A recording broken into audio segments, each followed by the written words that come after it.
Today is World Prematurity Day. It's a day to raise awareness about babies born early and offer support to their families. As we mentioned earlier, 1 in 10 babies is born preterm worldwide. It's the leading cause of death for children under the age of 5. These tiny infants can face long hospitalizations and health complications throughout their lives. Joining me now to discuss the issue of preterm births are 2 doctors from the Valley Medical Group. Dr. Tia Welsh is Chair of Women's Services, and Dr. Traci Burgess is Director of Maternal-Fetal Medicine. Good morning, and thank you for being here. Good morning. Good morning. And you're in purple because that is the color for preterm birth, yeah, and the cause.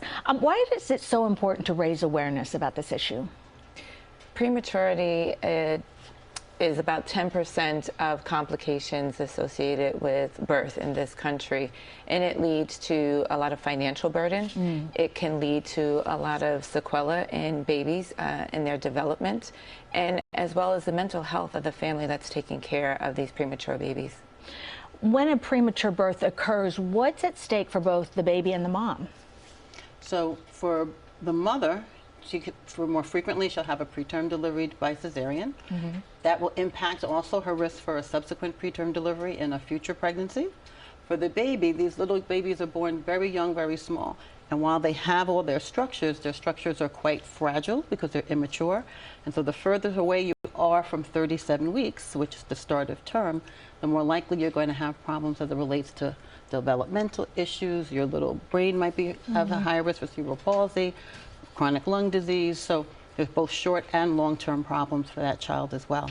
Premature labor can happen to any mom-to-be. What can women do before and during the pregnancy to help with that? A lot of the premature babies that exist are spontaneous. There's not, and that's why the March of Dimes is so important in this country, because they bring a lot of awareness and research and information about prematurity. There's very little that we can do to prevent.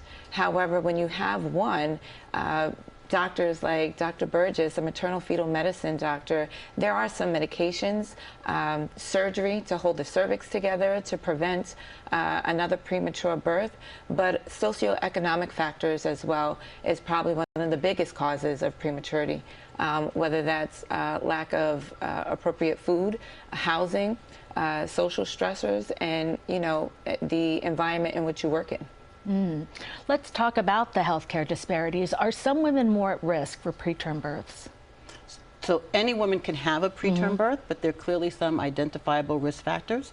Having had a preterm birth before is one of the highest risks. Having multiple gestations, 60% of twins are born less than 37 weeks. But there are also other maternal medical conditions, for example, diabetes, lupus, hypertension, that will increase the risk. So we try to identify people, ideally in the preconception period or early in pregnancy, so we can educate the mom and then manage those pregnancies a little bit closer. But any woman can have a preterm delivery. What advice do you have for pregnant women or women thinking about getting pregnant? Start your prenatal care early. There are signs on ultrasounds that can show whether your cervix is shortened and you have a risk for this. Take prenatal vitamins and make sure that you are following up with the doctor's advice and doing routine visits with your physician. What I also think is quite important is that, again, that year before you're planning a pregnancy, that's the ideal time to try to make sure that your best medical condition, whether it's physical or mental health, is taken care of.